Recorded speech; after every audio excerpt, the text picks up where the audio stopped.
We are stars. We are crystallized pieces of carbon put under great pressure that brought us into existence. We are diamonds in the rough. Just as diamonds in the earth are under pressure, which is organic life, by the way, coal, carbon, that is coal crystallizes, becomes diamonds. When you go into the cosmic universe, you have nanodiamonds that become stars. And so there is a relationship between starlight, diamonds, and human light. We are not of the earth. Even our ancestors said it in the Shabaka stone. They said that it was Nut that gave birth. Geb was male. Nut was female. Shu came down, separated the sky from the earth, and that allowed the oxygen-carbon cycle to occur, that allowed Nut to swallow the sun at night and give birth to it during the day, which basically is the cycle of the light and heat energy that created life on earth. And that is why our ancestors, our Kushite, Kashite, called them children of the sun. We're not children of the earth, we're children of the sun. We are pieces of starlight encased in this tomb that has been given a certain amount of time to live on the planet, that we will return back to the mighty oceans of Nun at one appointed time. And all that we do in this world is will. Dr. King told us, your character is built during times of controversy and conflict, not comfort and convenience. Kepra, the dung beetle, represents dung. It's a beetle that eats dung. How many times we say, I don't want to eat, well, we use another word, but we don't want to eat that dung. Every time I go to work, they're always going to make me eat that dung. Well, hey, that perfects your character. And it also allows you to live a life that our ancestors lived. Because instead of cursing the wind for bringing you misfortune, bless the wind for giving you a chance to better your character. It cuts out a lot of our argument, because certainly our ancestors on the plantation didn't spend much time complaining. They realized the condition they were in, but they put in place a plan to get them out. And I understand how we got here. There's no question, no doubt in my mind how we have gotten here. I don't have any question about the oppression and the pain and the torture that has put us in this pit. But I am tired of talking about who threw us in the pit. I know who threw us in the pit. If someone throws you in the pit, it's their fault. But if you stay in the pit, it's your fault. We have to start getting out of the pit. And the way to do that is stop talking about who threw us in the pit. Let's get a plan how to get us out the pit. And Dr. Sheikh Anta Diop teaches us that there are three things that happen when you want to oppress a people. You take their history, you take their language, and you take away their psychological factor. Their psychological factor are things such as your rituals, your ceremonies, the people you honor, the things that you bless. When they can get Africans to honor George Washington, you have lost your psychological factor. In fact, folk tell me, I'm out of my cotton picking mind. And I say, I am. The problem is you in a cotton picking mind. For you to honor, hey, you got to define it, okay? It's all right. Sometimes that takes a little time. For us to honor George Washington or live in that pedophile's project, okay? Thomas Jefferson houses. Something happens to the psychological factor. How can you honor a man who took advantage of 12-year-old girls, and to hide his sin, he moved her to Paris? That's a psychological factor. How can we honor someone else's history that dishonored our own? And so history is understanding not only where you are, but where you've been. But as important, where are you going? And how are you going to get there? And when you get there, what are you going to do? These are the kinds of dynamic questions we have to ask ourselves, because we're spending too much time, I believe, not all of us. Obviously, since you came here, you're not. I'm talking to the choir, so I understand that.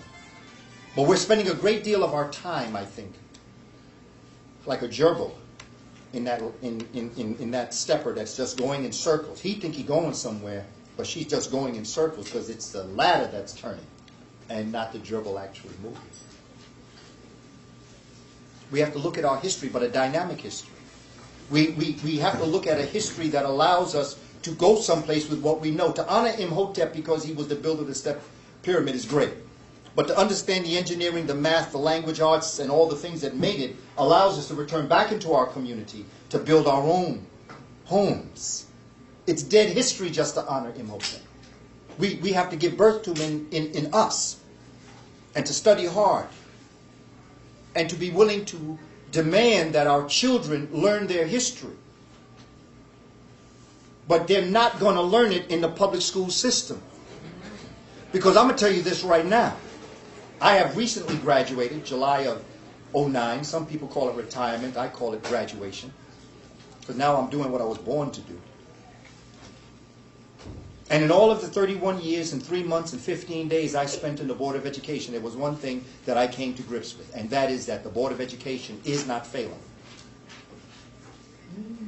In fact, they're succeeding quite well because their purpose is to miseducate our children. If I were them, I'd miseducate the children too. I would do that. My problem is what's wrong with us. It's not them. There's a wolf outside your door. You see the wolf from your window. You go outside unprepared. The wolf bites you. You complain the wolf bites you, but you knew it was a wolf when you looked out your window. Why did you prepare yourself to meet that wolf on equal terms? We know what we're facing in the Board of Education. We know why Kathy Black was put there. We know why Klein and Levi and all the rest of them were put there. We know that.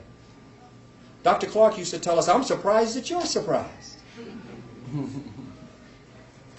We have to implement a program that develops a corrective history path that allows our young people to be able to understand who they are and what their potential is, and to search for the gift that the Creator has given them through will or through magic. Search for it. What is your passion? And I tell children, your passion is what you would do for free. But you do it so well, people pay. Because when you find your passion, you find what you do well. When you do something well, people are willing to give you what we call money to do the job. And you do it so well, they'll always come back to you to get the job done. And that's the way you will accumulate money, if you want to break it like that. I'm all for altruism, but altruism don't pay the rent, don't put food on the table. And so in reality, we created trade and commerce, and we did it quite well. We have to start to look at this when we're looking at will. Will is work ethic. We're trying to get paid, but we don't want to do work. My cousin told me, my cousin works in a prison in Virginia. He's a baker. And he said that some of the other folk, will call on Friday and say they're not coming to work, but can they come in to pick up their paychecks? We have to have a work ethic. We have to work hard at what we do. We have to, Dr. Clark used to always say, perfect your craft. But when you're doing something that you don't want to do, when you haven't found your passion and you're just doing it to be doing it, your heart and your soul ain't in it. So there are a lot of doctors that are losing their patients on the table because granddad and dad was a doctor, but they never wanted to be a doctor. They would rather be an artist. There are people in all sorts of professions that are doing what they're doing to please their parents or please their family or think they're going to make money. But that's really not what life is about, and that's not what our ancestors put this stuff down on the line for us to do. We were all born with a divine purpose. And there's something very different from each and every one of us, no matter if we do the same thing. It's different in some way or another. We have to search for that gift that we've been given. And I do realize, we're going to have to do certain things that we may not want to do. I spent 31 years in the Board of Education watching what was happening, but I used that as my laboratory. I watched our children. I saw things in our children. Our children are absolutely wonderful. Hip-hop, I love hip-hop. Am I concerned about some things I hear? Yeah, but I'm more concerned about how they're being treated than I am what they say. It's like someone talking one thing, dropping their pants, like I've said before. I have a challenge with dropping the pants. I've been psychologically trying to figure out. But maybe it's because we've been showing our children our butt for so long, they decided to show us theirs. And so they say, look, this is what I'm going to show you. This is how you've been acting towards me. I'm going to show you my butt because you've been showing me yours. And you've been walking around with your pants on the ground, not accepting the responsibility for teaching me and to being there with me and to begin to develop a relationship with me. And now all of a sudden you come at me 16, 17 years old and you tell me what I'm not doing. But where were you when my pants fell when I was a toddler running in me? When you pull my pants? No, you didn't pull my pants. You weren't there. I am not saying that they should go around with their pants up. I'm saying all of us need to pull our pants up. And maybe they wouldn't have to drop theirs if we pulled up ours. And I'm speaking about the adults. I'm very concerned about the adults because many of us didn't step up. And again, I'm preaching to the choir here. I know that. But as you look outside and you see what's happening in our community, our children didn't learn to do this on their own. They learned it somewhere. Something happened that made them teach them this, and somehow or other they are reflecting what we have been to them. In other words, they are not the image. They're the reflection of our image. I never heard a curse word they use that, and I haven't heard an adult use. They have not invented, they may have changed the spelling of a couple of them. So what I think when our young people, and when I look at our young people, I have for years observed a most wonderful group of human beings searching for order and arrangement in their lives. I have attempted to be that as many times and in any way that I possibly could. Sometimes I don't have the answer, but I have the will. And that's a magical experience. And so when we're talking about magic, we're talking about will, strength, the will to make something happen. Brother Mfundishi, of course, has many talents. And when I thought of he and I presenting to our community this way, I wondered in what way could we present information and we don't necessarily have to repeat each other, but we bounce off each other. And what I wanted to do is to talk to you about a simple concept as it relates to the will or the magic of our people. Because we have it. All of us have it. I see it all the time in us. It's powerful. Even people I may not agree with, they have it. They have it. We may not like the way it's manifesting itself. We may not like some of the things that we hear, but they have it.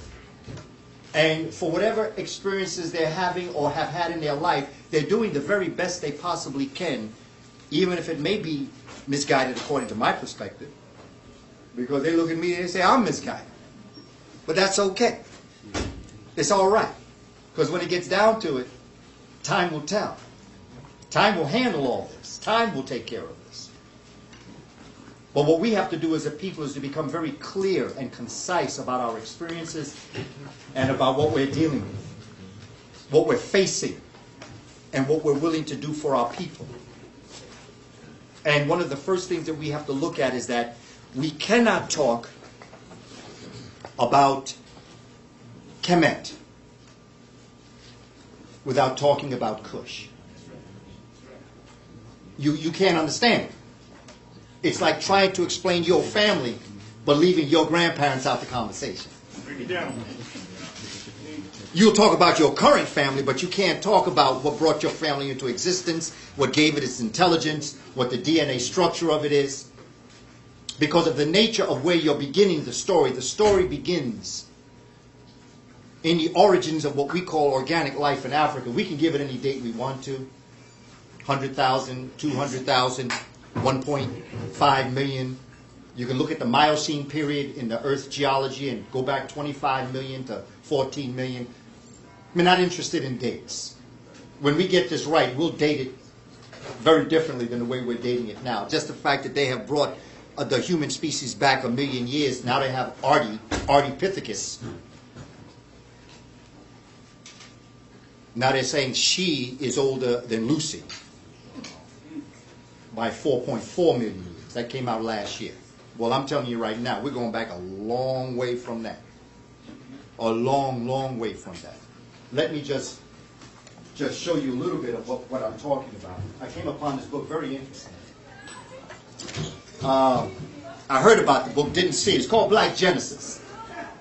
It's written by Robert Bauval and Thomas Brophy. Okay, very interesting book. Men of Eurasian descent. Saying something that Dr. Ben has told us for a long, long time.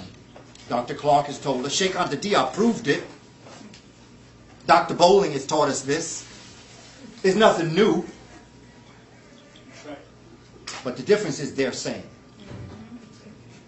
And they're beginning to realize. Anthony Browder has an introduction in the book. Let me tell you what Brother Tony says. In Black Genesis, Bauval and Brophy combined their investigative skills to answer an obvious but often neglected question. Who were the ancient Egyptians? With new astro-archaeological evidence, they build a strong case for the African origin of the Pharaohs and have dramatically altered our understanding of the past. This is Anthony Browder. They have a page that impressed me because it's dedicated to Dr. Sheikh Anta Diop.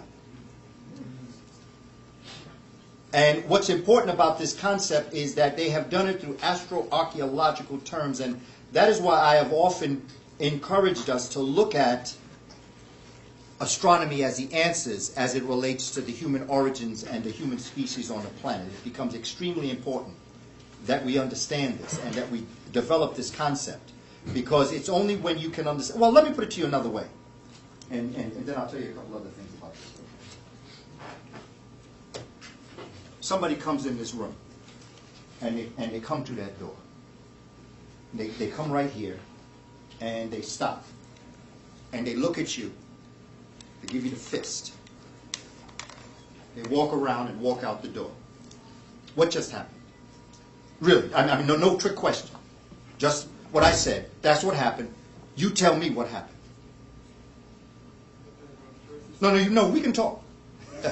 This is our time together. We can talk. Another way of saying what's up. Yeah. Okay. Well, what happened literally, though? Literally.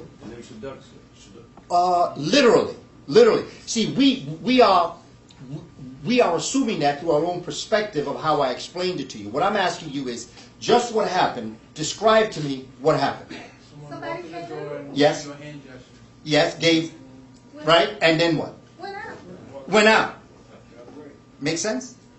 There's no trick questions. See, I don't play with folk. So I'm not trying to be slick here.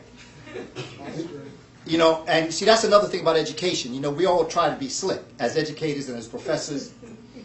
You know, like I teach, I'm in the Black Studies department at SUNY New Paltz, upstate. I'm in the Black Studies department. I teach courses, and when I give quizzes, I give the students a week before I give the quiz or the test, I give them the 25 questions, and then we go over it in class. When I'm teaching it, I tell them this is going to be on the test. And so what I'm really doing is I'm trying to make sure psychologically that they understand 25 things. Okay? Because I'm not playing. Because when you're in school and you're studying and you take a test, if the professor hasn't told you what he or she is going to ask you, you don't spend your time studying. You spend your time trying to figure out what was important to the professor that's going to be on that test the next day. It's all a game. It has nothing to do with what you know. It's how you know the professor that's important. So right there, I'm not playing no games. And I tell students, right, I'm not playing with you. The worst thing I can do is waste your time, and the worst thing you can do is waste mine. Let's not play. This is what I want you to know about Introduction to Africa. This is what I want you to know about Malcolm X. 25 things. And if at the end of that term they can walk away with 75 things they know something. And they know why I taught the class. You see the psychology behind this? This is all a game that we're playing here with our students. And that's why they reject us as educators. Because they don't want to be played games with. So, with that in mind, I keep talking, as I did. All of a sudden, come right, same person comes back, stands here, gives you the fist, walks out. What can you tell me now? No trick. What happened? The same thing. And what was the same thing? Posture. Some guy walked in. Yes. The fist, Yes. Walked out. There we go.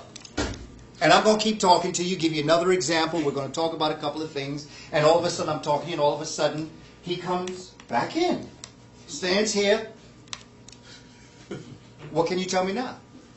This is the last time I'm going to do this. I'm going to cut the story short. Please. For some reason, he wants you to see him come in and raise a fist.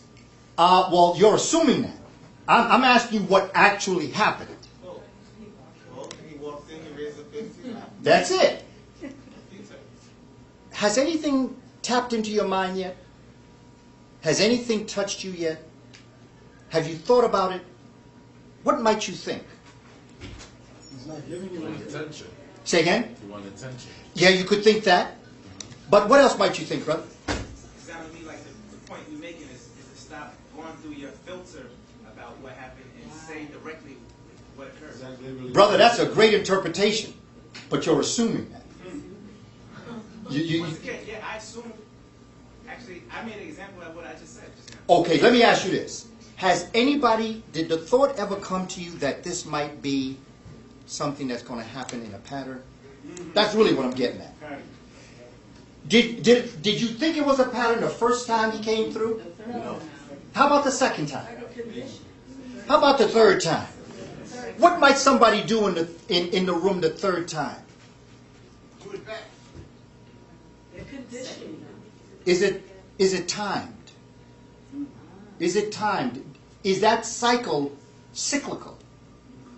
Is it every 2 minutes that he does it? Is it every 4 minutes? Does it make sense to you at that point? First of all, the first thought that comes into your mind is that, is it a pattern?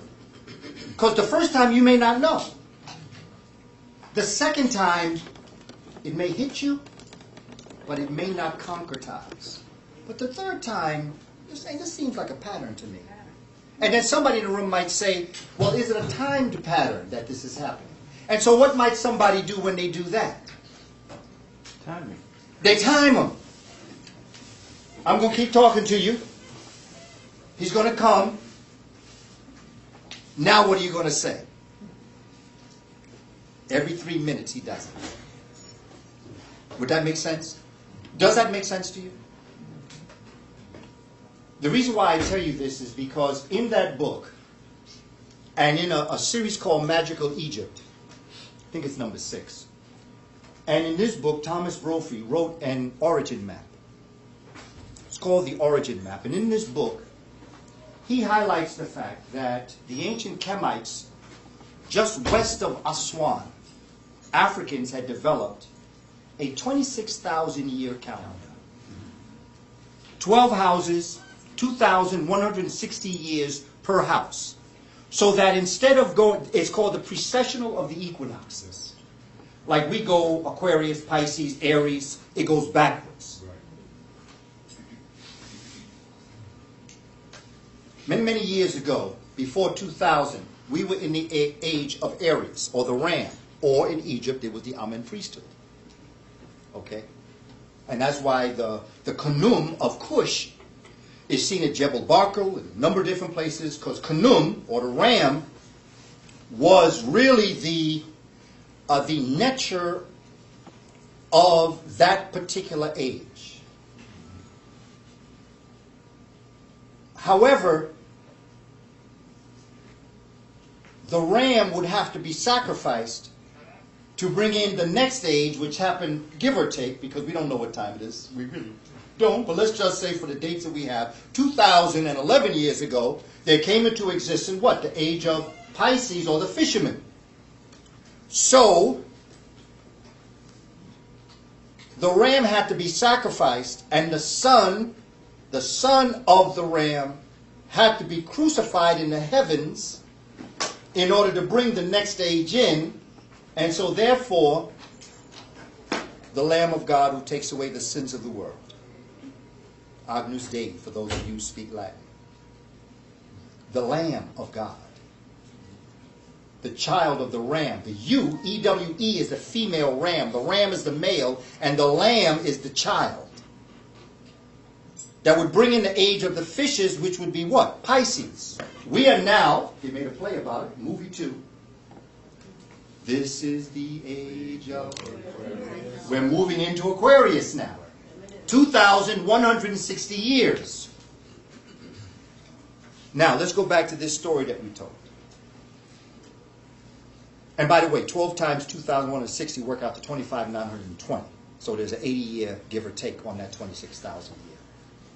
However, for our ancestors to have been able to chart the Orion or the Osirian constellation, the first time that came, well, first of all, they had to be aware of stars and formations. But the second thing is for them to have been able to chart for 20, when the Orion constellation came, that's the first time. Okay? There was no way they knew there was a 26,000 year cycle. So it just went through and went out the door. And then the second 26,000 year cycle.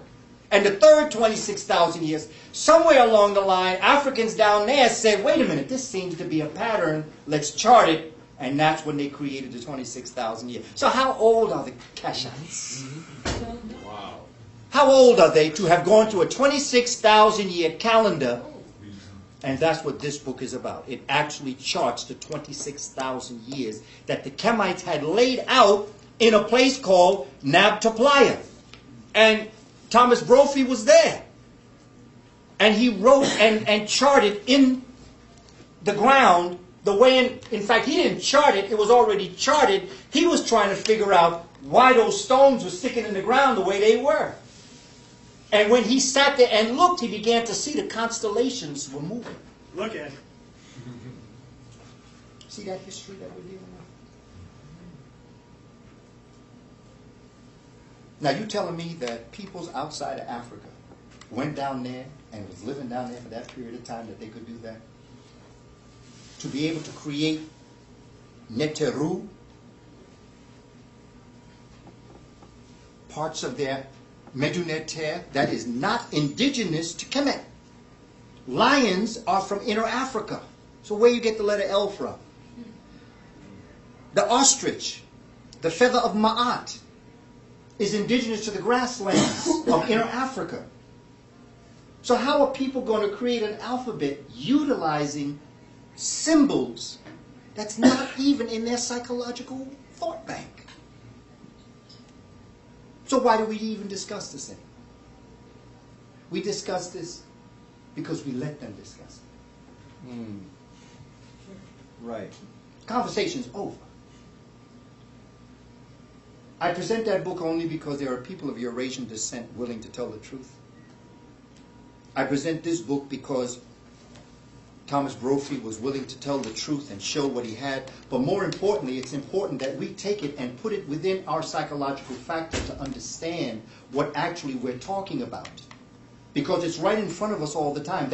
That situation I gave you with the guy coming in 4 times was a prelude to explain to you how old we really are. But you have to also understand that to have something like that over 26,000 years, how many generations of education had we had to have experienced to hand it down? If we lived 100 years each, what did it take to hand it down to our children in vital, concise, and clear understanding that they could chart it and take it to the next level?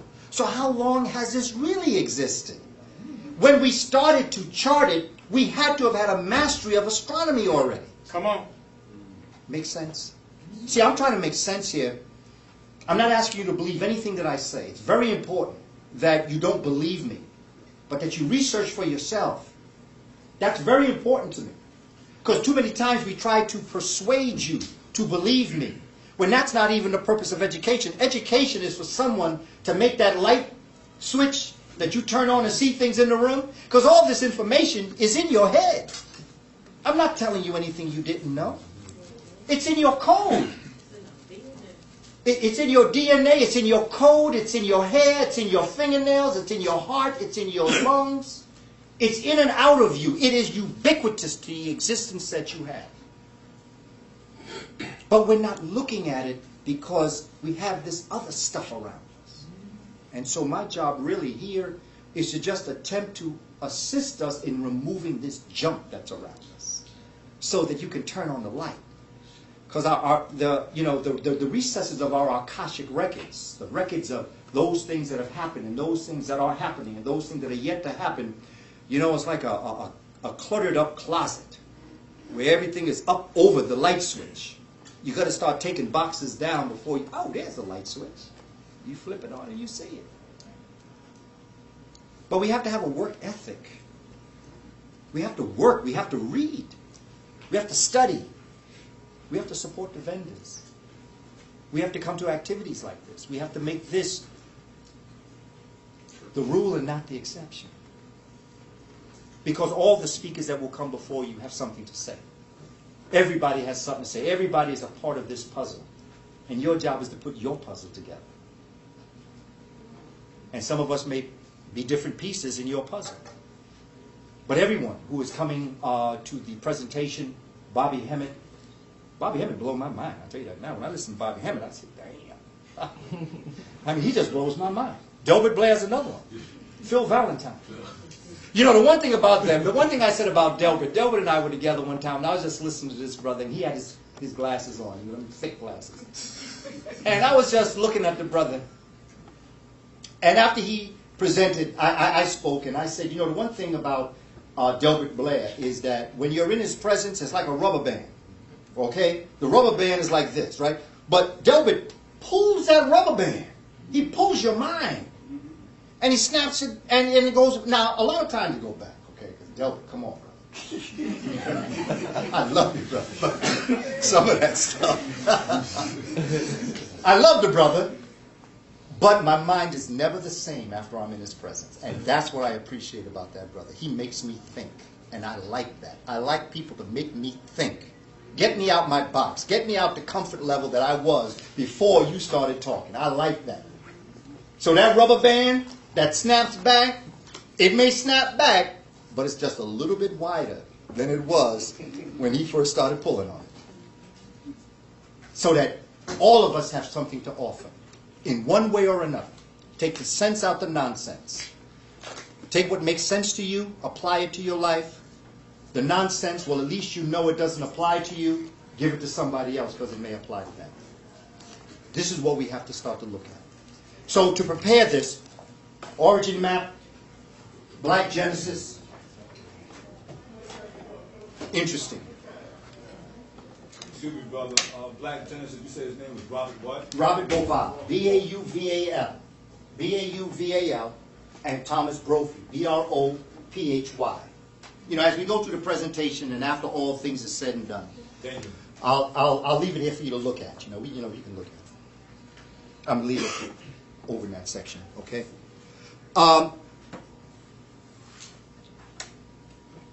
Just something I want you to be aware of. As we move towards Kemet and we look at the will and the magic, what has been developed and understood. This comes from a sister by the name of Miriam Ramonji. She wrote a book called Kush, the Jewel of Nubia. And sister wrote, the great civilization of Kemet, or ancient Egypt, will remain a mystery until the people/land of Kush, and Kush includes, in the ancient world we called it Nubia, today we call it Sudan, today we call it Ethiopia, but then it was called Abyssinia, and Puani, which was called Somalia today, it was called Puani then. It includes what the countries we today call Eritrea and Djibouti, are geographically and culturally enjoined and rejoined to the people/land of Kemet, ancient Egypt. This process, Dr. Ramonjes calls the beheading of Africa. Kemet is the mouthpiece, but inner Africa is the brain. Mouth can't say what the mind hasn't thought, and so they become a very interesting dynamic. And so it's important to understand this concept.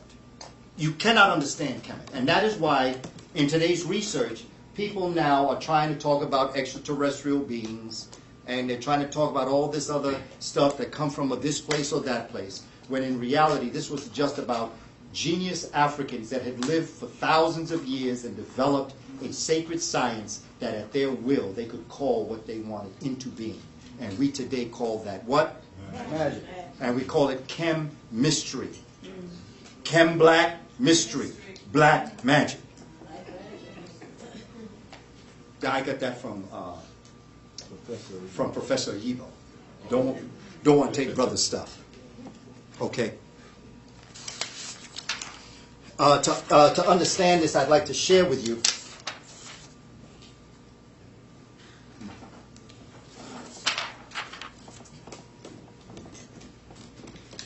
in our schools, we need to start to implement Peter's projection map. Peter's projection map is a map that was developed by a German cartographer. Cartographer is a person that studies and develops maps. Cartography is the study of maps and globes. The Mercator map that you see to your left is the map that is in most of our classrooms today. The Peters map is a map that was created through spaceships going into outer space. As you can see, Africa is much larger in reality. On the right-hand side. South America is much larger. India is much larger. Europe is much smaller. I ain't mad at them. That's just the way it looks from outer space. Look at it. Yeah, and it's a peninsula. It's not a. It is not a continent. It's a large landmass surrounded on three sides by water. But when you're writing the books, when you're writing the books, then you can make you a continent if you want to.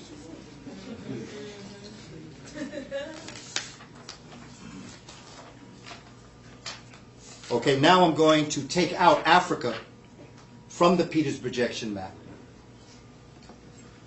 And what I'm going to encourage all of us to do, which is what we're doing at the Per Ankh, which is a house of life that we have developed. We meet at our brother Mfundishi's Black Cultural Gold Center on Thursdays from 6 to 9. And what we're going to do is we are going to start to develop that. One of the outcomes of leaving in June, when we have our last class, is that we will know all 50-odd countries of Africa. That's one of our goals. Because there's no way we can really drop no knowledge on anybody if we don't, by rote memory, as we know the multiplication table and we know the periodic table of elements. It don't mean a thing if it ain't got that swing. And if we don't know the countries of Africa. Now, I realize what happened in 1885. Please know that. I realize that. But to have a discussion in the world that we're living in today, we have to know the countries of Africa. When we go back to work ethic, when we go back to studying, we have to understand and know the countries of Africa. When it comes to language, quite frankly, we must make Medunete the classical African language for African. Speaking. Medunete must become the classical language. Don't hold back. Just like Greek is to the Eurasian world, we must make Medunete the classical African language. And the practical language, because we probably will not go around speaking Medunete to each other, but we can speak Kiswahili. We should make Kiswahili the practical spoken. So if I go to Brazil and I'm with a brother that speaks Portuguese or a sister that speaks Portuguese, I speak English, we should speak to each other in Kiswahili. If I go to Holland and there's a sister or a brother that speaks Dutch and I speak English, we should be able to speak to each other. And the reason why I keep all African language are pertinent and worthy of our study. But Kiswahili is the largest African language spoken in the world. Not to mention it's the 7th largest language spoken of all the languages in the world. And so practically speaking, I'm not saying Twi does not have its place, or Yoruba doesn't have its place, or Igbo doesn't have its place. What I'm saying is that a practical step forward to regain our Africanness through language is to choose the largest African language spoken on the planet, not to mention that a lot of our celebrations and psychological factor like Kwanzaa is there. We say to each other, Ujambo, Sijambo. Even back in the day, I understood that beautiful people use Afro-Shi. Watu Wazuri use Afro-Shi. Okay. You remember that? Well, I'm dating myself. Y'all know. Watu Wazuri use. Beautiful people use Afro-Shi. That's all right, brother. You're with family. That's it. That's it. And I'm not ashamed. That's right. Richard Pryor said, you don't get old by being a fool. Take your time. Go ahead. So that, Medunete. And again, just to give props to Brother Mfundishi, he has a class on Medunete. So that that might be a concept if you're looking for it. And there are there are African languages, places that speak Kiswahili. There are books that have Kis. All this can be done, but it takes a work ethic. When you're sitting on the bus doing nothing, study Kiswahili or study an African map. If you're waiting for the train, if you're waiting to go into a meeting, if you have some spare time, this is work ethic. We have to have a work ethic. Are we serious about what we're saying? See, that's my thing. Are we serious or are we just talking? And that's the kind of decision that we have to come to as a people. Are we serious or are we playing? Are we out there talking like James Brown say, like a dull knife just ain't cutting, talking loud, saying nothing? It sounds good. Power to the people. It sounds good. But do you know what it takes to give the power to the people? Or to assume the power to the people? It takes a work ethic. It takes study. It takes transforming your thought process to something that is going to be proactive. You're going to do something. And one thing we all can start doing right now, when you see that young brother or sister on the block where we walk, that we may have walked past, just look at him and say, Hotep. Or hello. Or peace. Peace. Whatever, talk to them. Because you'll notice that the hardest hard face will come crashing down to the ground. And every time they see you, they're going to look for you. They'll speak to you. I've been around them long enough to know. The hardest hard equals the hardest hurt. And through that algebraic equation, you cancel out like terms. Hard equals hurt. And I've always thought the harder they act, the more hurt they are. So instead of as a man trying to come at them with that, oh, you're a man now, right? Okay, you're a man now, right? Come up underneath that. Don't confront them. Just talk to them. These are the kind, and our sisters, we have to start talking to them. We need to address them in a respectful way. This is one thing we can start doing right now. We can theorize all these other things, but one thing we can start doing right now is on our way through our community. Because, it's un-African not to address each other. And it's un-African not to ask somebody how their family's doing. Because if I ask you how you doing, and you say, I'm doing fine, I say, how your family doing? You got a lot of problems. You ain't fine. Well, you better not be fine. Because if your family's trouble, you trouble. Absolutely. It's very un-African to go onto an elevator and not speak to people on the elevator. It's very un-African. Now, I'm not saying put yourself in harm's way. Please understand that. Because I know there are cases where you must be careful, but that's something that we all learn in time. But we have to start thinking another kind of way with our young people. Because they're looking for direction. They're looking for order and arrangement. The mind craves order and arrangement. And that is why in an African tradition, there is no chaos. Chaos is nothing more nor less than pre-existing order and arrangement. Chaos is something waiting to be ordered and arranged. It's not out of order, it's waiting for order. There's a difference in the conceptual framework. So when I see a brother or sister out on the block may not be doing everything that he or she could do, my approach is not that there's something negative going on, it's that something positive is not going on. See, the African term of ma'at, Dr. Asa Hilliard talked about this, and Maulana Karenga has a book, big book on ma'at. Africans many times did not look at things through good and bad. They looked at good and what exists when it's not good. Because what is not good is waiting to be good. Teach. And so therefore the framework of your approach towards it is different. It's not that it's bad, it's that it's not good. And so therefore you're always trying to make it good from the way in which you're working your mind. See, this is psychological. They put us in a psychological mindset. And this is what all this has been made to do, to put us in a psychological mindset. And our job is to get out of this psychological mindset. So that, take it as a compliment when people tell you that you are out of your cotton picking mind. That's a compliment. I am out of a cotton picking mind. The problem is too many of us are in the cotton picking mind. And so this is Africa.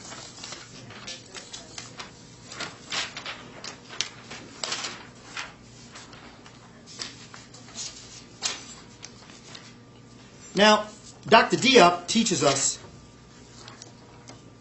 that, this comes out of his book, and he teaches us that when you're dealing the origins of life here in Africa, that the human family is going to go through changes.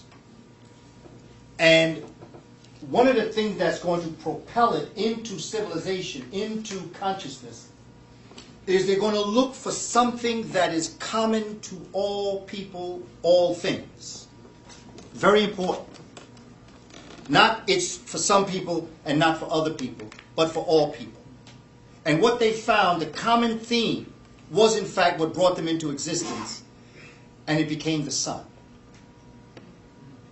Years later, you're going to have a pharaoh by the name of Akhenaten that's going to create an entire ode around this sun that is really a scientific encyclopedia when you study the Aten text, written on the western wall of Ai, who was one of his generals. I have some DVDs on the Aten text where we really kind of break it down to understand what our ancestors were talking about when they talked about the Aten. No different from the Atom, which is the creative word. But Africans, Dr. Clark said, after Africans got their show together, then they took it on the road. You had Africans leaving this section, what today we would call the countries of Kenya, Uganda, Tanzania, the eastern fringe of Congo, and the northern fringe of Azania or southern Africa. And you're going to see them move south, they're going to move north, and they're going to move northwest.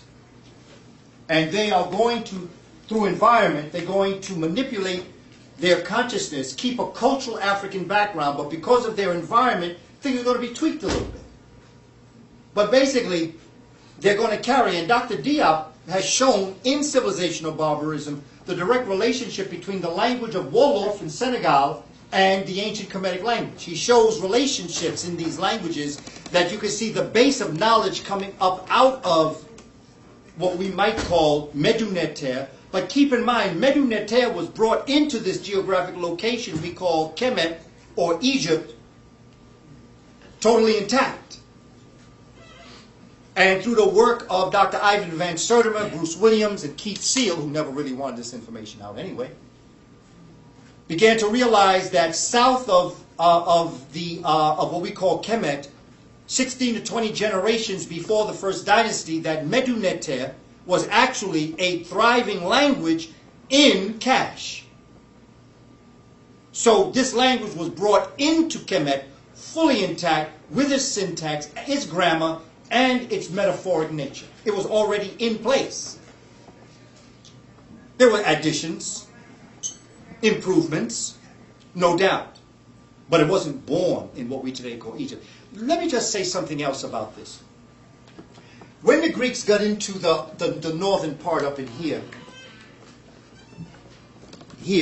they came upon an area. Now let me take you back to Mene. Mene, or Narmer, the first pharaoh of the first dynasty. When he came to this part of the world, when he came to this part of Kemet, coming south, moving north, if we want to say it that way,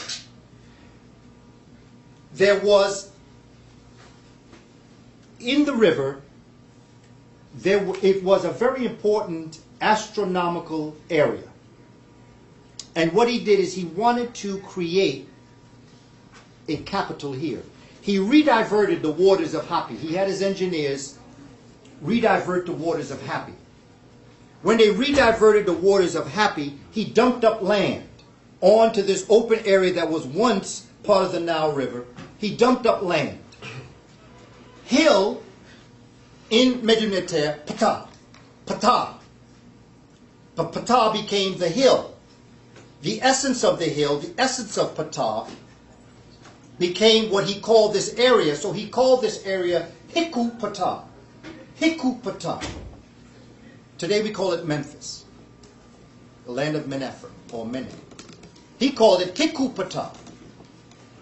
When the Greeks came to this area, and this became the theocratic capital, they didn't pronounce it Hikupata. So they pronounced it, He became A, Ku became Gu, Pata became Patos. So Hikupata became Egupatos. Through the Greeks, Romans, Arabs, people coming through, they corrupted Egupatos, which was a corruption of Hikupata. So Egupatos, A became E, Gu became G, and Patos became P. So Egypt is Aegyptos, which is Hikupata. So it's just a corruption of an African thing anyway. But what on this planet isn't a corruption of an African thing? The only reason we don't know is because power is the ability to define someone's reality and have that person accept that definition as if it were their own. And so they have said something, we have bought it, their illusion became our reality. And this is what we're living. We're living their illusion that has become our reality, and yet our history is right in front of us, but we don't embrace it, not because we don't want to, but because we don't realize that it's ours. Don't hold back. Because there is no Greek language. The Greeks did a little something, something, but I mean, they added things to it. It wasn't all that great, but they added things to it. But the Rosetta Stone, they say that the top is Medunete or hieroglyphs, the middle is hieratic or demotic, and the bottom is classic Greek. That's not classic Greek. That's just another form of Kemetic writing that the Greeks could understand. Greeks don't have a language. How can you conjure syntax and punctuation in a language that you speak, but you have never been exposed to the things that's in that writing? Can't be done. When you go to, if you go to Puerto Rico and you want a sandwich, what do you ask for? You ask sandwich. Un sandwich.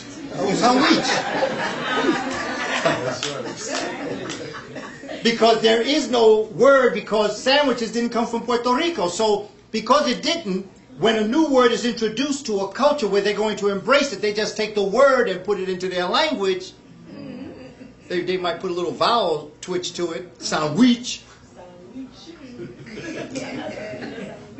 So how could the Greeks create something that they never had and have a language that would reflect it? They can't. If they don't have elephants, how do you have a word for elephant? They stole it from us. They place it, well, they place it in their vocabulary. Okay, now, Spanish, in order to be a language, you must have a script. To be a language, you must have a script. English is not a language. Spanish is not a language. French is not a language. German is not a language. Romanian is not a language. Why? They don't have a script. What's their script? They don't have one. Well, what's the English script?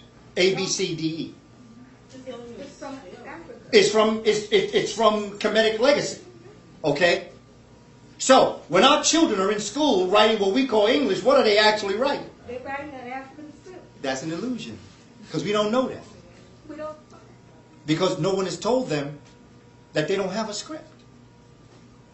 Because English, Spanish, German, French, Italian all use Greek script. Greeks got it from the Kemites. The Kemites got it from the Kashites. Okay? These are things that are just beyond our but psychologically, someone else's illusion can become your reality if you embrace it as such. Wade Nobles, yes, all of that. Oh, we can get deep into that. That, you talk about magic. Okay.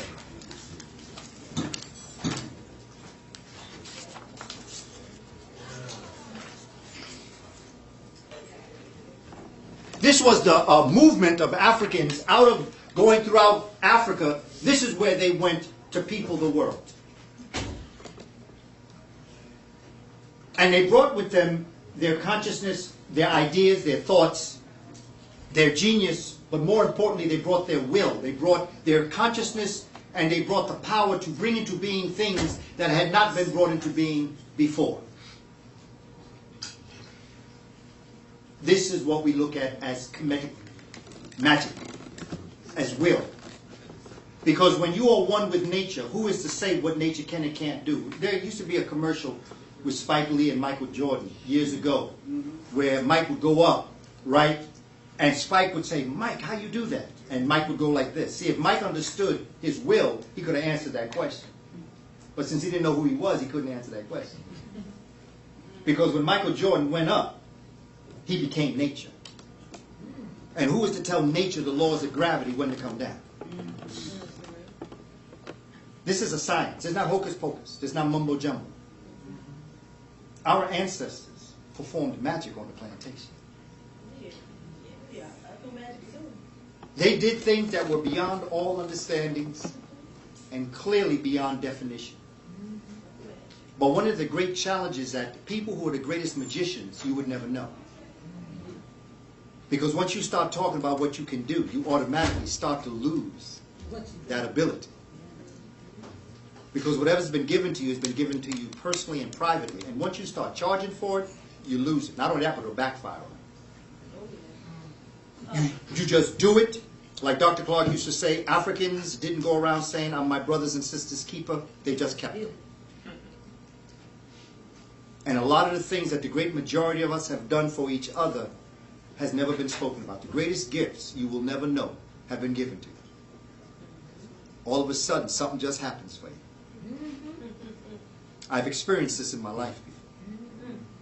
I've not tried to explain it because explanation is not important. It's what's actually happening that's important. What this civilization tries to do is they try to explain it. And there's really no reason to explain it. Just do it. As African people. As African people, we have done this. We have that ability. We have that power. And we have to move from where we are somewhere else. And the same magic that we performed on the plantation, we must now perform right now. I look to the work that many of us are doing now, like Harriet Tubman. Harriet Tubman attempted to free our physical bodies. So she created the Underground Railroad.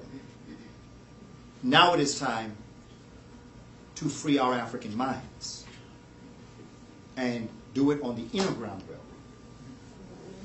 We are now about the Underground Railroad, and we must become conductors of this Underground Railroad.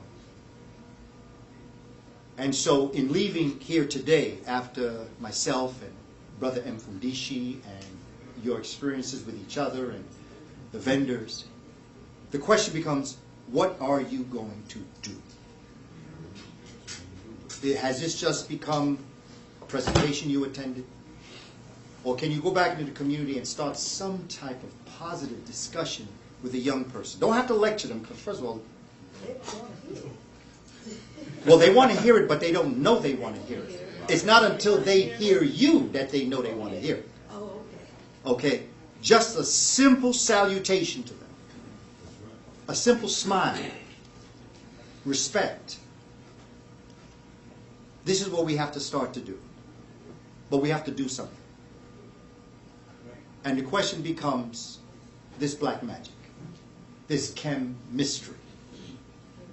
To understand how to develop this conversation with each other.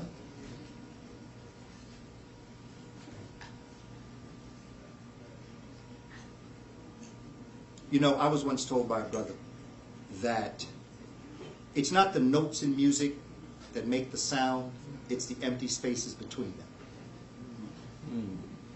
And I've often thought about that even as I do presentations. I spend time just quiet.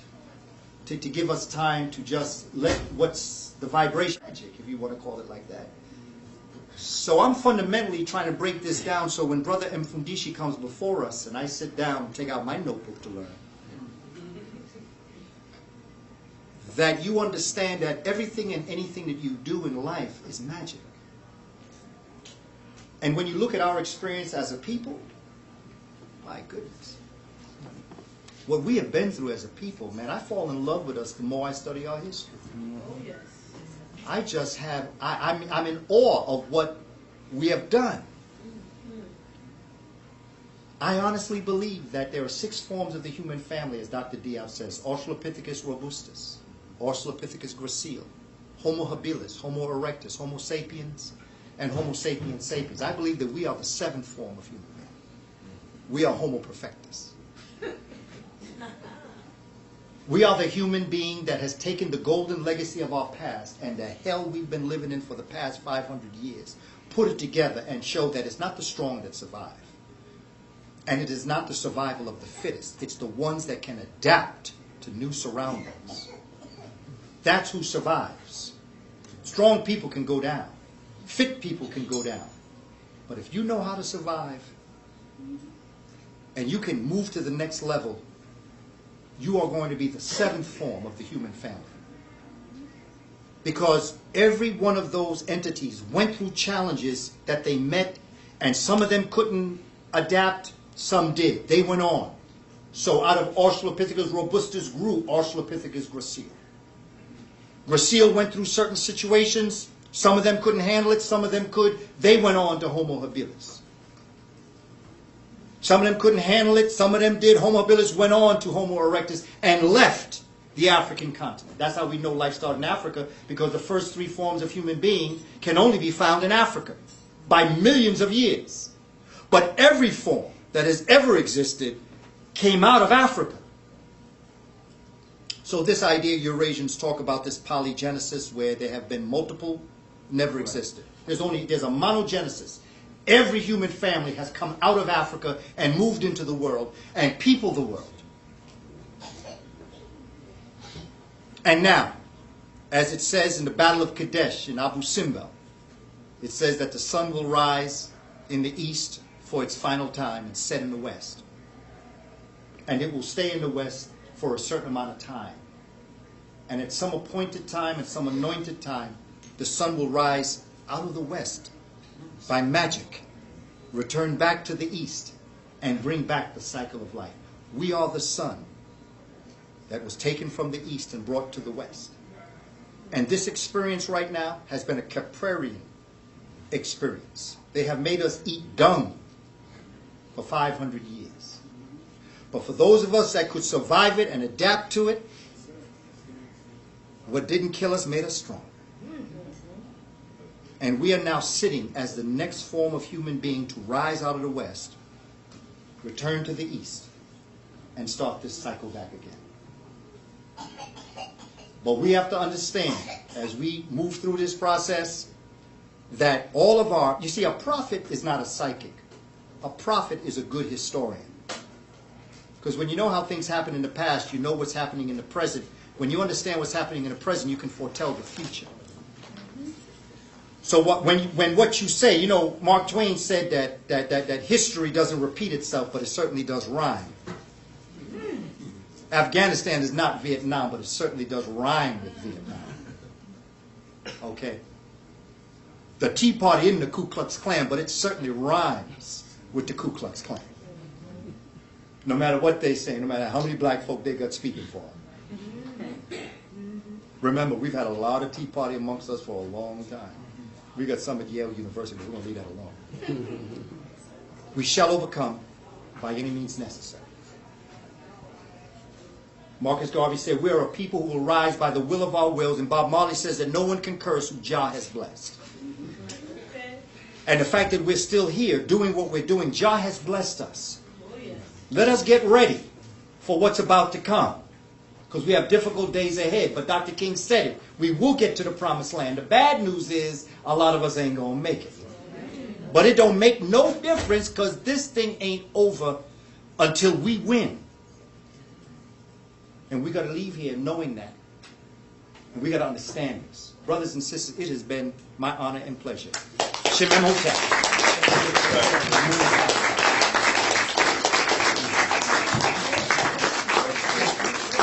Peace, everybody. That was part 1. And the brother will be, Brother Mfundishi will be coming up shortly. We're going to take a 45-minute break, and we'll come back. Peace. Peace. Back, and we just have to once again give a brother a round of applause, Brother Kaba. Marvelous presentation. Yeah, that was phenomenal. We set the groundwork for what we're about to do right now. The brother's going to bring us the presentation, Magic of Kemet, the magic and rituals of ancient Kemet, and how you can apply it today. Brother Mfundishi Jhutyms. But right before he goes on, I have to make these announcements. The Nubian Summit at the Museum of Fine Arts in Boston. It's going to be May 1st. The largest collection of Nubian artifacts in the Western Hemisphere is housed in the Boston Museum of Fine Arts. What we're going to do is we're going to have a tour of the museum, a bus trip leaving from Brooklyn, Harlem, and Queens. Brooklyn's going to leave from right outside here, LIU. That's the bus we got. We got another bus leaving from Queens on Parsons Boulevard and Jamaica Avenue. And another one in Harlem in front of Black and Gold, that's 70 West 125th Street. For any information, come see me. Speak to Brother Mfundishi after the lecture. He's a part of it.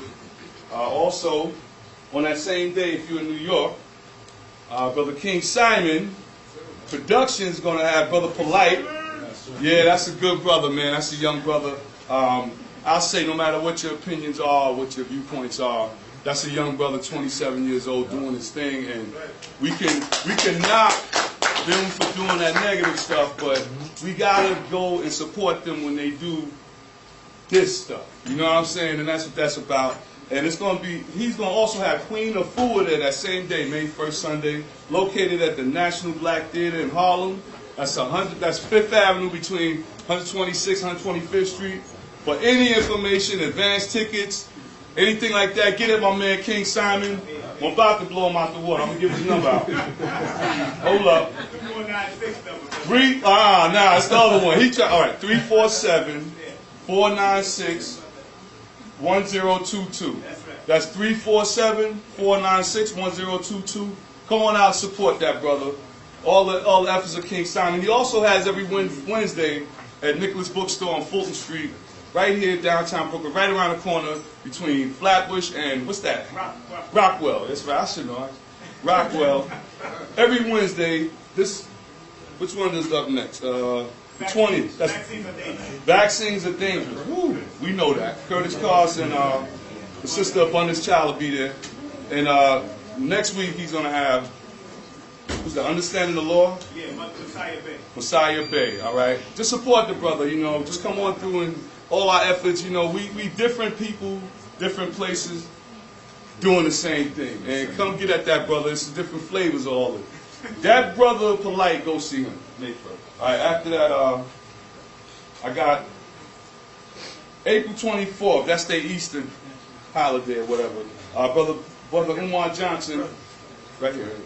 Brother Umar Johnson is going to be in Queens at the African Poetry Theater at 176-03 Jamaica Avenue.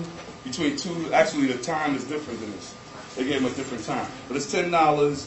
For information, give me a call. I'll give you all. My number is 347. Damn, I don't even want to do this on the tape. All right, 347-683-8122. About the lectures, call me.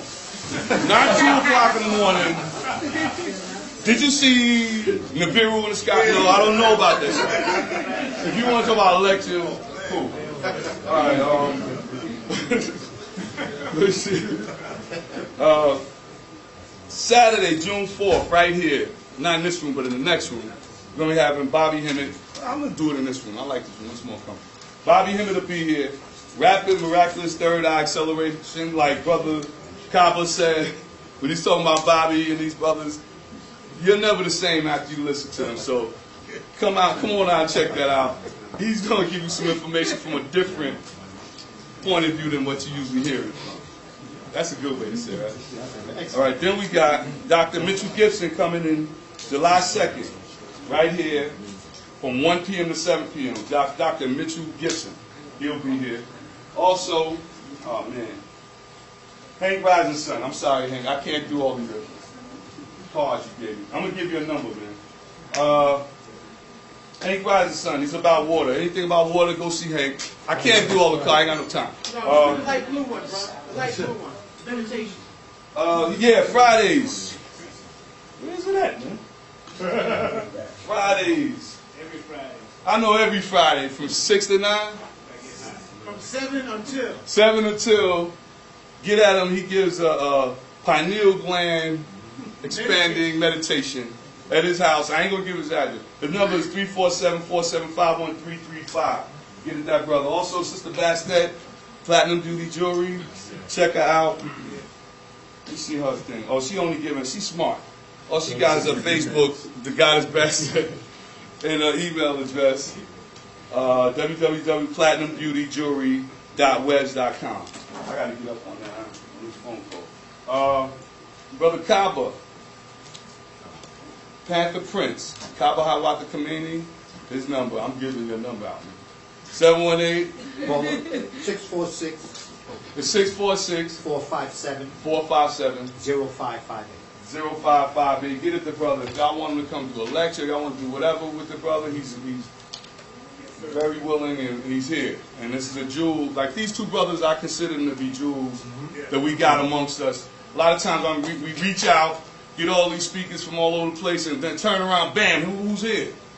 These brothers are here. They're two brothers Azazel right there. You know what I'm saying? They right here. We got them. All we need is right here. We could get those people too, but these are our homeboys. You know what I'm saying? Simon, I'm doing it. What else we got? This brother Mfundishi, I'm not going to say it. Break it out, brother. Go ahead, break it out. I got to bring this brother up. Oh, Sister Shara. Yo, Sister Bash, she's in the building. She did a concert the other night. It's crazy. I wasn't feeling proud of it, but she's nice. You complain about Lil Wayne and Nicki Minaj. Now we got somebody with something for them, and dropping some signs, and it's beautiful. You know, she's out there. She got the CDs out there, Supernova and The Journey of the Starseed. Some bad stuff here. Dropping a lot of jewels on it. Y'all got to get up on it. $10 a piece. She's out there with them. So with no further ado, I give you my brother, a very patient brother. He sat there and listened to me do all this patiently, but we about to go in. The brother laid the groundwork. He's about to go heavy into it. You know, I don't even know what he's going to do. I'm going to learn right now with him. Brother Mfundishi is going to break down Magical Kemet.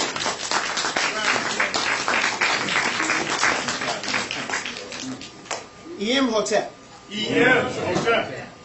Before I start, I'd like to ask permission for my elders who are here. Speak. Start, my brother. Thank you, brother. Speak. I'm going to pass something around. This is the sacred blue lotus.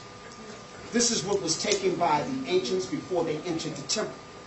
The idea was to alter your consciousness so that all the outside world will be left outside and you were ready to join the ancestors that exist within you. And so your consciousness rose. That was the reason for the incense and the sacred oils and stuff. And so we get ready to take a magical journey. I just want you to take a bit and roll it on your wrists and rub your wrists together. Because it's going to be, every once in a while when I go in real deep, I'm going to say, take a sniff. Rub it on your wrist and pass it around. Okay. You know how hard he's going to put it on you. Okay. Imhotep, Uncle Jaseneb Neb. We are divine spiritual beings having a divine human experience. And most of us leave the word divine out. We have to regroup. Brother Kaba began to break down who we really are. Some of us don't even know it. Even those of us who are African historians. Even those of us who think we're up on it. We don't really know who we are. Look at it. We are the essence of the cosmic universe. We are the black plasmic matter that exists within our blood. Your blood is liquid crystal. You are a dynamic human being capable of things beyond your comprehension. When they look at the smallest particle in the universe, a quark, it appears and vanishes, appears and vanishes. And it vanishes and appears based upon the observer to let you know that the Creator is observing itself through you. Teach. That's how powerful you are. And we're ready. At this time, 2012, we were talking with Reverend Clemson, and he was saying we have to pay attention to this number. Because so many people have made reference to it. But brothers and sisters, 2012 is here now. You can see things happening. The magnetic poles are changing. and shifting. You see volcanoes, tsunamis. You see earthquakes. You see things moving at an accelerated rate. The weather's going crazy. Things are happening. Some of this is not just based on the Wazungu, the European Caucasians who are trying to survive in the 21st century when their time is up. A lot of this is Mother Nature, Father Nature regrouping itself for the next millennium. Put it For on. this Aquarian age. And so, brothers and sisters, you need to be prepared. Don't get caught with your pants down. You heard Brother Kaba saying there's a lot of y'all showing your pants because your elders showed their pants. Pull your pants up, because if your pants is down, you ain't going to be able to get away. Be prepared for the worst. If it doesn't happen, then you are just sitting pretty. But if it does, you are prepared. Get to a place where you can go at least 90 feet above sea level. Make sure you can get there with your family and have supplies of water and food. Oh, yeah. Because things are ready. Start preparing yourself with silver and gold and copper. Because you're going to have to barter for things. Food. Remember, we built the pyramids with no money. The greatest human resource, economic resource you have is your spirit, your human energy. And collectively, we represent an infinite reservoir of richness. And so we have to begin to harness that energy so that you can be able to use it when time is necessary. Magical Kemet. You noticed me and Professor Small were talking one day, and he was saying, you know, as we travel all around the world, everybody's fascinated with ancient Kemet, which we call Egypt today. But nobody's more fascinated with it than Africans in America. Come on. Africans on the continent are not that fascinated about Kemet. They've almost been programmed that this is somebody else. But Africans in America, we know this is us. So me and Professor Small we were building. And as we began to analyze African movement on the continent, we noticed that around the time that Africans were kidnapped from the continent and brought to the Caribbeans and dispersed throughout the diaspora to America, that was the same time that we had this invasion of Eastern Africa. And these Africans had to fight for their life. We know that some of our chiefs and generals in their indigenous cultures sold some of our people, bartered our people off. But they didn't barter necessarily the people in their immediate village. What they did is they went out and got people who were just migrating, who were just passing through, who were just coming. We were coming from the valley, coming from the Happy Valley. We got caught in this transatlantic slave trade. And so many of the Africans that are dispersed throughout the diaspora are people of African descent who actually come from the Happy Valley. And so we got the Neteru in our blood.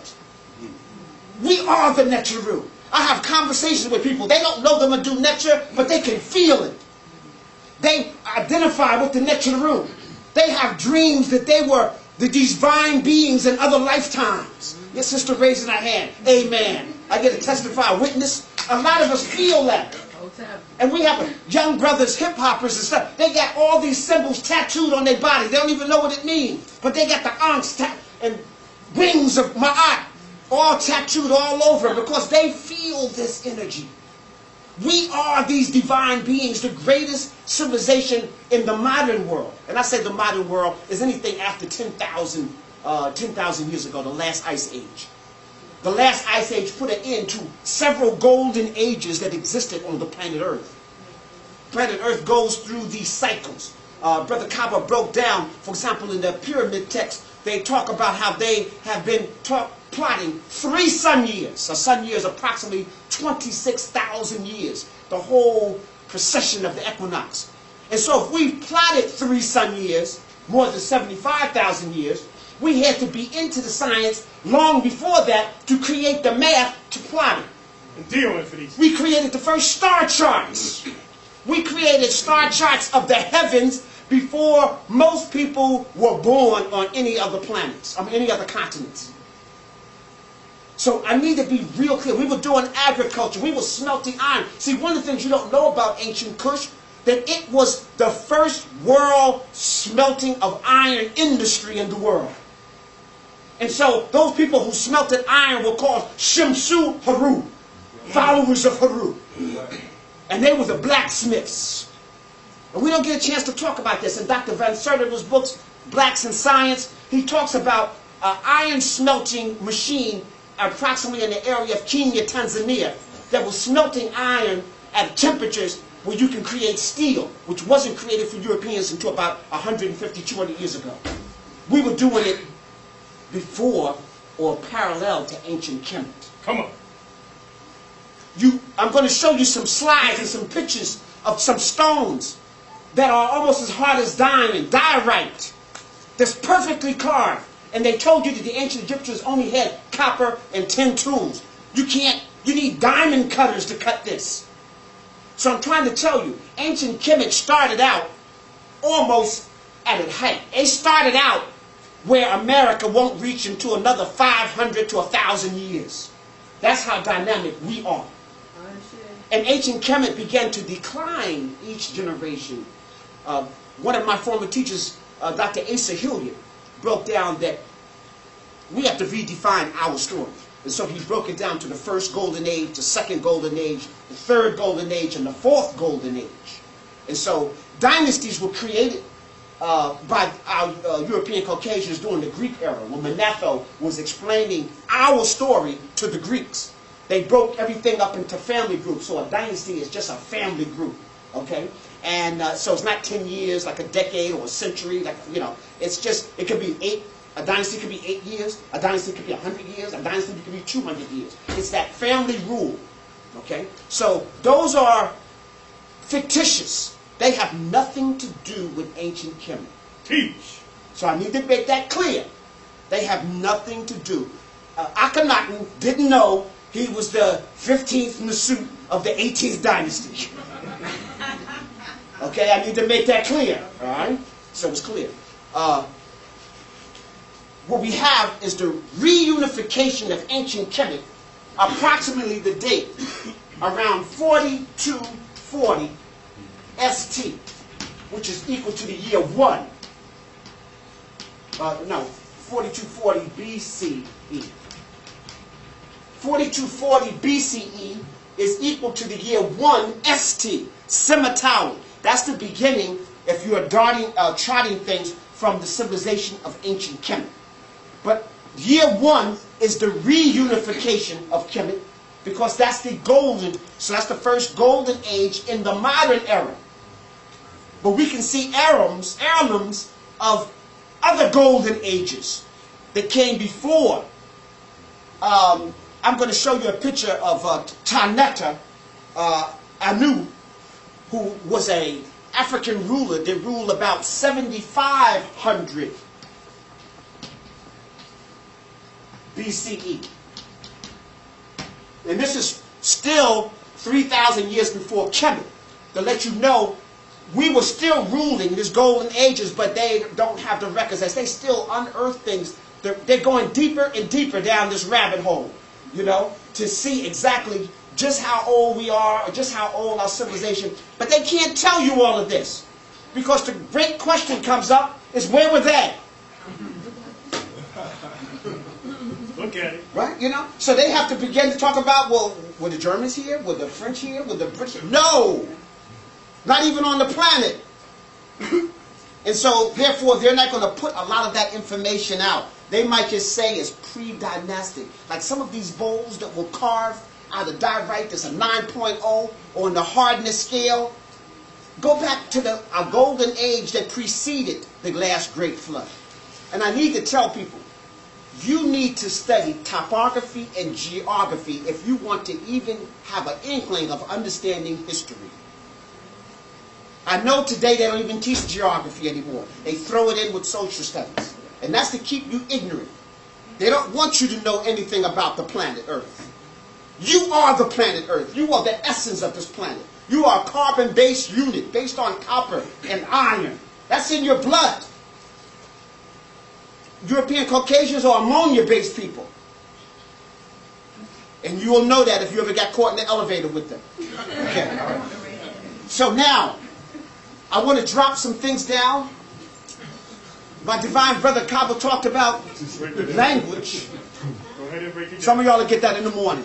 It's all right. Break it down. Talk about language. How a language is the expression of a culture. Your culture is not to teach you just to survive, but it teaches you how to flourish. So when you're out of your culture, you are out of your living mind. And it's very dangerous when somebody else defines your thought pattern. Dr. Amos Wilson used to tell us that our colonizer has given us their desires. Take your time. So even the most Afrocentric of us are recovering addicts of white male domination. Now you know if you're an alcoholic and you haven't had a drink in 10 years, you're still a what? You're just a recovering alcoholic and haven't drank. I'm saying to anybody in this room, if you've been educated by Europeans, been indoctrinated in any of their religious institutions, if you've been today, if you're a movie addict, a television addict, radio addict, if you are in love with English, if you and if this is the only language you know, then you're an addict of white male domination. Put it on. You might be at a suicidal state. You might be responsible for the destruction of your family and everybody around you. Call it how you see it. And you're afraid to destroy your enemy because you're so much like your enemy, you're afraid to destroy yourself. It is what it is. And that's where we are. And so we have to change our paradigm. Change the way we look at things. Think about it. Even your definition of success is defined by your enemy. Your parents told you, get a good what? Job. You don't want a job. You'll be just over broke your whole life. And whose education are you getting? You can't get a good education in these universities. And I know, I was in them. I got 2 PhDs and 3 masters. And what I'm teaching you today, none of it came from their institutions. It came from outside studies and books and traveling. Brothers and sisters, your best education is to go to the source. Go to the source. So hopefully some of y'all will come with us on May 1st to Boston to look in some of our heirlooms that are locked up in lockdown. All right? Some of y'all will travel to Kemet with us and travel to other places in Africa. But before you travel, you got to get your spatial perspective correct. Get it correct. Not your orientation. If somebody's getting ready to orientate you, they get ready to bamboozle you. So when you go to your job and they say you got to go to orientation, you get ready to get bamboozled. You go to a new school, you got to go to orientation, you get ready to get bamboozled. Okay? You need proper spatial perspective. So now let me run this on you real quick. Brother Kaba gave you some pictures of the earth, pictures of the Africa. I'm going to change your world just a little bit. I want to change. Peterson projection is good, but it's not good enough. Not good enough. If you buy the book in Peterson Projection, inside of that same book, he has a map like this.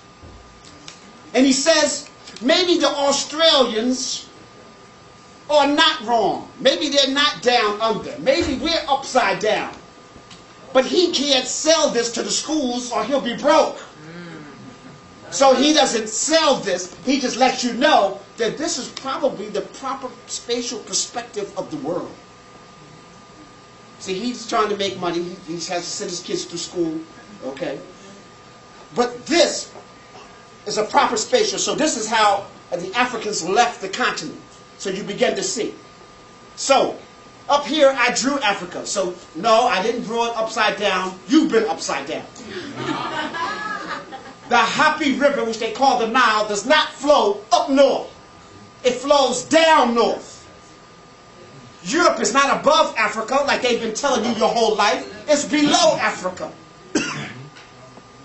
The whole continent, Africa is the only continent between the Tropic of Capricorn and the Tropic of Cancer, with the equator almost dividing it directly in half.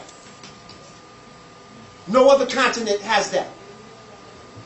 That means that you're a tropical and subtropical people. And it doesn't matter that you were born in New York, Philadelphia, Chicago. within your veins, your DNA, you are still a tropical and subtropical person. So you should be eating like that. Your stomach culture is still that. All right? So I need to just make sure that clear. This word, mahet, means north, but it also means down. This word, suit, or sutin, or suti, or rashi, means south, but it also means up. This word, amenti, means west, but it also means right. This word, yabit, means east, but it also means left. We had this plotted before the Europeans knew there was directions. Come on. Before the Asiatics came out of their caves and were civilized by us. And so we set up directions. And in order for your west to be on the right side, you have to be facing like this, facing up to the land of where your ancestors come from. But the Kaba showed you that in this region, in Central Africa, is the origins of where all of us come from. And from there we migrated to the continents. So you need to be real clear on our migration. And we stayed, when we migrated into Asia and into Australia, we stayed along the coast here. And so all the people along the coast here are people that have melanin. And all out. If you've ever been to Papua New Guinea, you would think you were in the Congo. Same culture, everything, just a different language. Go to Australia, you would still think you're in East Africa or Madagascar. Same people. In Madagascar, there are also people with black skin, with sandy blonde red hair. Just like that. But look where Australia is, and look where Madagascar. They're on the same parallel. Same meridian. Y'all understand what's going on? There's a science here that our ancestors laid down. So not only did they plot the stars, they plotted the earth, the grids ran right through where the pyramids are. Sacred grids. There are 3 major points we call mountains of the moon. Kilimanjaro means mountain of the moon in Kiswahili. Mount Wanzuri is mountain of the moon in one of the languages in Uganda. And Mount Choka, the mountain of the moon in Ethiopia. All of them feed into the Nile, which was in ancient time was called Hapi. Not happy. I know you're happy for the information, but it was Hapi. Okay? So, a twisted rope, flat, which also symbolizes your DNA. I'm going to really get into this Mudu Necha if y'all give me a minute. Because this is your classical language. Think about it. The Mudu Necha was ancient before the first Greek got to Greece. So you know Greek can't be your classical language. So you have to be really clear. We are the original inhabitants of the area they call Greece. That used to be all water and canals, and we drained the land and started civilization as a colony there. And the Wazungu coming out of the rainforest got tired of eating each other, and they began to migrate around us. And then they became the first ones with Macedonia and then into Egypt. Into the land we call Greek today. Okay.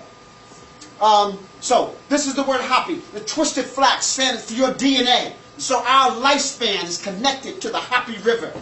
There is the hand. This is a receiving information, receiving knowledge, receiving life. There is the mat in which everything rests. If you know in Africa, you sleep on the mat. You eat on the mat. You rest on the mat. You have conference on the mat. And when it gets deep, you roll up your mat and take it with you. This is the canal. The canal, myrrh. And even the same word for love is myrrh. But this canal, if you don't have no water, you ain't got no love. Look where there's no water. There's no love. Okay. And so they built canals to go out in to make sure that the love was every place they were. And then you see the 3 waves of energy, which is also the word for water, mu. And then Hapi, there's a little hermaphrodite at the end. It's a man, beard, he has a breast, he's pregnant, he has a phallus, he got it all. Water is trying to show you that it can give life by itself. Just very nature harnesses life. Okay, so Hapi, this is our lifeline. It goes from Central Africa It's over 4,160 miles long, the longest river in the world. That's not an accident. So we have to understand this lifeline. It's a cultural highway. Not only did the information come from inside of Africa, traveling down the Hopi River, the culture flowed that way, the language flowed that way, and trade. So it became a cultural highway, a economic, commercial highway, and all of that. And trade took place in Africa, all the way to South Africa for literally hundreds of thousands of years before we left the continent. But when we left the continent, brothers and sisters, we were intact already. We set up the first dynasty in China, the Shang dynasty, actually the first two dynasties in China. We taught them the language of reading. That's why their writing is down like ours, goes from right to left and top down, just like ours. But, like Brother Kaba talked about, they got words in there that's not indicative to their culture. And so somebody came in and helped them set this up. Took their language and stuff. Every word that makes reference to astrology, astronomy, or the sky is an African word. Come on. You need to be clear about that. You look at Amwat and a lot of places all along here are imitations of actually what's going on here that's left in this world. Because you have to understand, at the last flood, all of this area went under. Africa is a plateau, the whole continent. The whole continent is a plateau. And so when Europe was totally submerged with water, or ice first and then water, Africa was still a valuable place. This is why they don't want you to know geography. But how many people saw the movie 2012? When the water finally receded and the rest of the world was destroyed, where were they at? Africa. Thank you. Thank you. Okay, so this information is there. A lot of people, my Moor brothers, a lot of people, no, civilization was here in North America first. No, I need to tell you, during the Ice Age, North America all the way to Florida was under ice. Where there was a flourishing civilization here, this was under ice. People don't know geography. Some of the brothers was like, no, when the continents moved, we moved with it, like they were surfing the continents as they was moving. No. When the continents moved, there was no people here. All right, so I need to be real clear about that.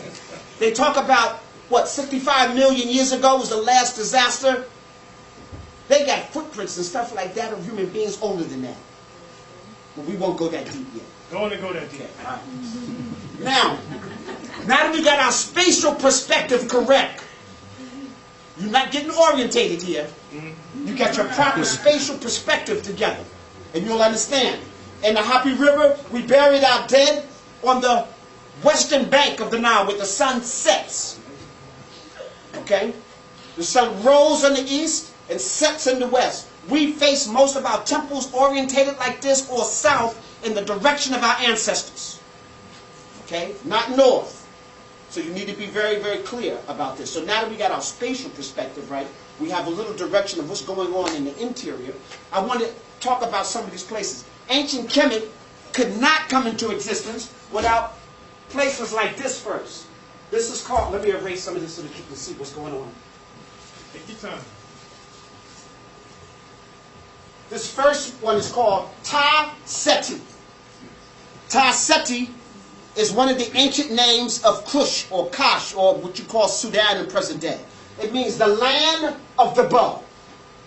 We were the greatest archers in the world. How many people saw the movie Hero? Right, with Jet Li and all of right? You remember the archers and the bow? They took that from ancient Kush. The Chinese wasn't that deep with the arrow until we introduced it to them. So that was a scene coming out of ancient Kush where your arrow, when we attacked our opponent, and there was so many archers that the sky turned black. Okay, so I need you to clearly understand. Ta Seti, another name for ancient Kush. We also call that area Kash. I know today we use Kush. That's just a European veneration. If you learn the Medu Necha, it's Kash. And that's why you'll see Kashite, Kashata, Kushata. All those are venerations of Kash. So Kush is a modern rendition of the ancient name Kash. Okay. When you see mountains at the end, it just meant that this was a foreign land outside of ancient Kemet. So when I'm writing it the way the ancient Kemet wrote the name of these countries. When they wrote their name, they probably wouldn't have had foreign mountains there. Okay? But if you understand the Happy Valley, everything outside of Kemet, you got to go to the mountains. And so that's why when they talk about foreign countries, this is a determinative. That means this is outside of the borders of Kemet. So, Taseti, Kush. Also, they call it Ta-Nehesi. Ta-Nehesi, the land of the Hesi bird, a guinea fowl. Okay? Where the Netchaneet is, who is the archer. Okay, and I'm going to go into some of the Netcharu in a minute. This is one of the most affectionate names of Kemet, and it's written like this: Kemet, the black community. This is the determinative for community, city, or town. Not the black land, like the European Egypt. See, the European Egyptologists didn't even want you to know it meant black anything. But then we start reading them to do Netcha, they would say, oh, okay, it's out the box. Okay, all right, y'all got the black part down. But it's black land, because the Nile overflow will leave everything black. So I had never went to Egypt at the time, so I said, okay, that sounds pretty good, fertile land, black land. But then I'm start doing my reading, and the people were called the Kemetian, the black people. I said, did the Nile overflow on them too? No, this black means something else. This is talking about melanin. All right. Dr. Ben liked to use this. This is one of their most affectionate names, Ta-Meri. It means the beloved land. That's the affection they had for the land. The beloved land. And it was righteous all year round. This is the symbol for year. And so their community was beloved all year round. And they got a state by that name. Okay, all right. Then. And this is the third name of ancient Kemet. So Kemet had three major names now. The other one is Sima Tawi, the united two lands. This is the heart with the tricular vein so the oxygen can get in there. Because if there's no oxygen going to the heart, that's all, folks. All right? So that's unity. Shows unity here. So Sima Tawi, the united two lands. So that's what ancient Kemet. This is the mother, the parents of ancient Kemet. And now this is Kemet. So this is why it's so important for you. This land, this is 3 dots there represent the mineral carbon. Carbon-based land. When the ancient Kemetian talk about eternity, they do something like this. Watch this.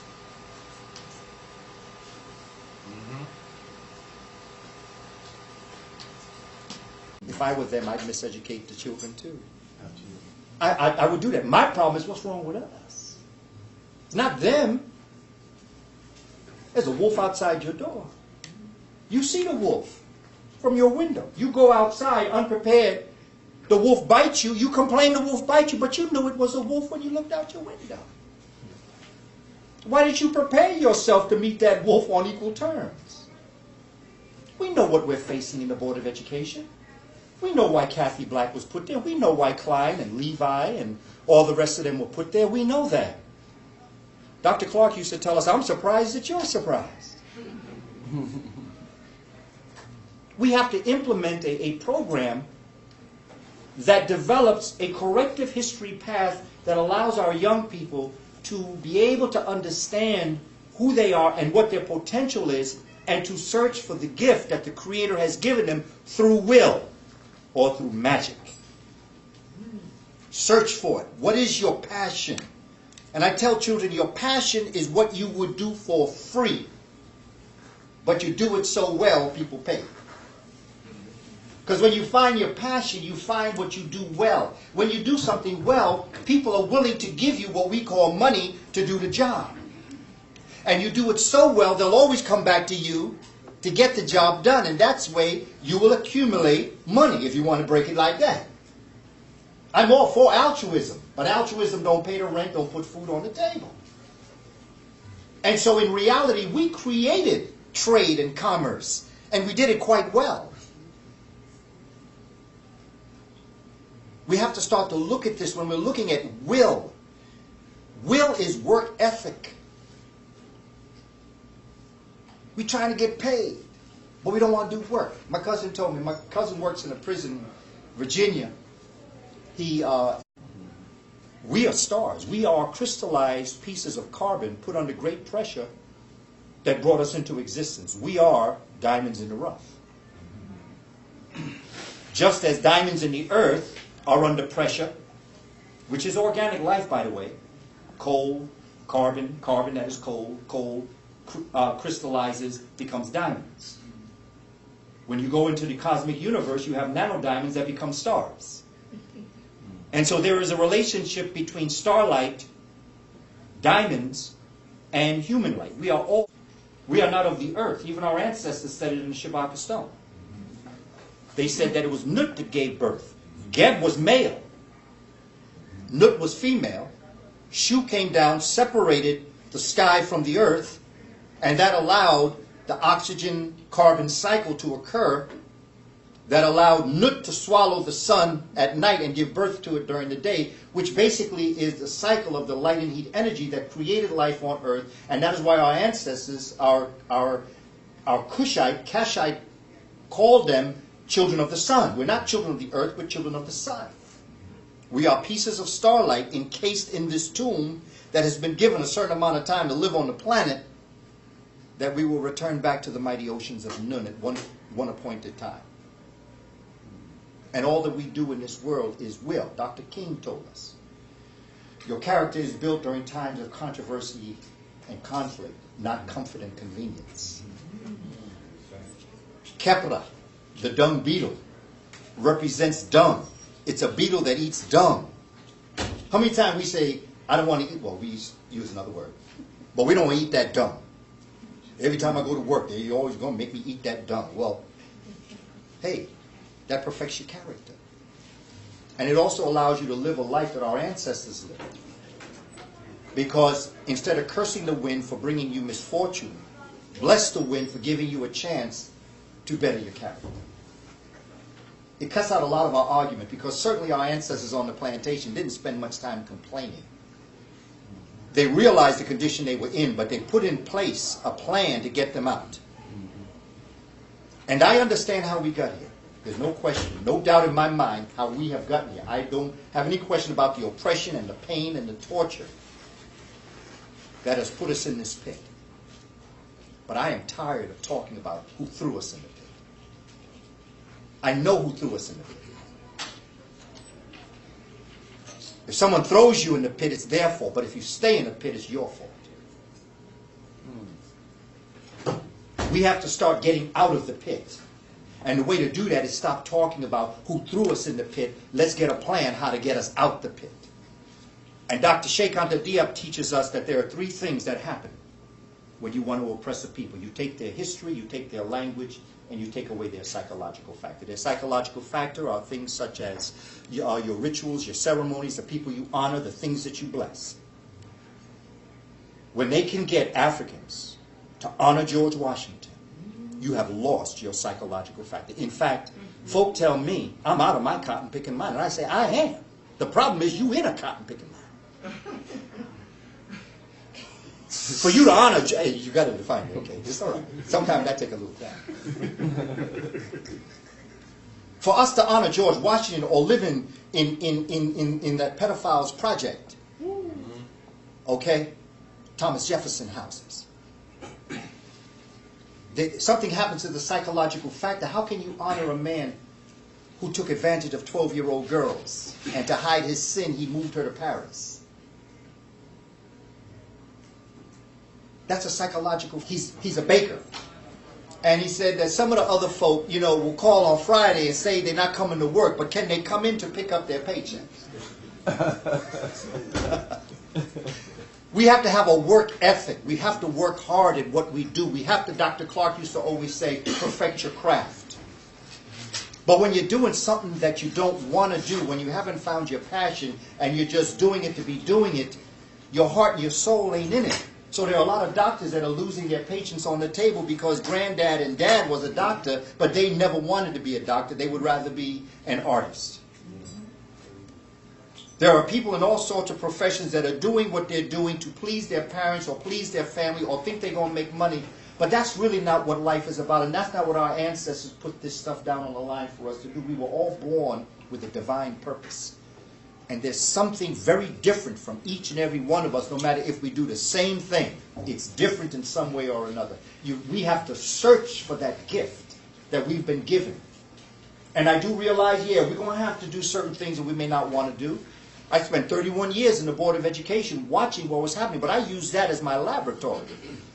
I watched our children. I saw things in our children. Our children are absolutely wonderful. Hip-hop, I love hip-hop. Am I concerned about some things I hear? Yeah, but I'm more concerned about how they're being treated than I am what they say. It's like someone talking one thing, you know, dropping their pants, like I've said before. You know, I have a challenge with dropping the pants. I've been psychologically trying to figure out. But maybe it's because we've been showing our children our butt for so long, they decided to show us theirs. And so they say, look, this is what I'm going to show you. This is how you've been acting towards me. I'm going to show you my butt because you've been showing me yours. And you've been walking around with your pants on the ground, not accepting the responsibility for teaching me and to being there. In fact, how can we honor someone else's history that dishonored our own? And so history is understanding not only where you are, but where you've been. But as important, where are you going? And how are you going to get there? And when you get there, what are you going to do? These are the kinds of dynamic questions we have to ask ourselves because we're spending too much time, I believe, not all of us. Obviously, since you came here, you're not. I'm talking to the choir, so I understand that. But we're spending a great deal of our time, I think, like a gerbil in that stepper that's just going in circles. He think he's going somewhere, but she's just going in circles because it's the ladder that's turning and not the gerbil actually moving. We have to look at our history, but a dynamic history. We have to look at a history that allows us to go someplace with what we know. To honor Imhotep because he was the builder of the step pyramid is great. But to understand the engineering, the math, the language arts, and all the things that made it allows us to return back into our community to build our own homes. It's dead history just to honor Imhotep. We have to give birth to him in us and to study hard and to be willing to demand that our children learn their history. But they're not going to learn it in the public school system. Because I'm going to tell you this right now. I have recently graduated, July of 2009. Some people call it retirement. I call it graduation. Because now I'm doing what I was born to do. And in all of the 31 years and 3 months and 15 days I spent in the Board of Education, there was one thing that I came to grips with, and that is that the Board of Education is not failing. In fact, they're succeeding quite well because their purpose is to miseducate our children.